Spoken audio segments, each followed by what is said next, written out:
Hey folks, it's Grant over at Local Cooling Farms. Just wanted to do a little video over here in our worm hoop. I just got through and laid on a pretty thick layer of coffee grounds. Even though we don't get very cold here in the southeast, we have had some freezing nights here. And so I just wanted to make sure that the worms were like totally bundled up and warm. And so I put some coffee grounds on that weren't not fully composted, so they had they did have like a heat signature to them, right? So there was an ambient temperature coming off of them. They're still breaking down, but that warmth coming off of these coffee grounds is actually going to serve as a warm blanket for the worms, and it's not going to get too hot. If they're just going to be nice and toasty, and they're not going to slow down with their growth, because this time of the year, because it's cooler, we can actually have better worm production this time of the year in our winter than we can in our summer. It's easier sometimes to warm. It's easier to warm the worms outside than it is to cool the worms outside. And so that's what we're doing. Put a layer on here, and then if we keep digging down in here, we'll eventually find where the worms are at. It's like, what's a worm video without actually having the worms in there? So we definitely got the worms doing their thing. They're nice and plump and happy, very active. And so that's what we're doing. And then whenever you do this, whenever you put on a huge amount of material like this, again, be careful, because of you don't want a heat spike.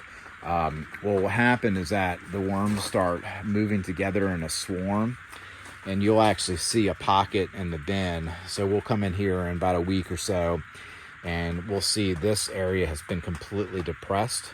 And if we go to dig in there, there's a huge population of worms just in a section, and they just start working from this little pocket, and then they start working into the rest of the material real nice and slow. And they're constantly working the edge, just working that edge. And so it is kind of cool that we start seeing that versus them spread out over all across the surface area. Different ways to feed your worms.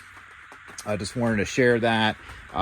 Again, the topic of this is kind of preparing the worms for cold temperatures. You can definitely cover them.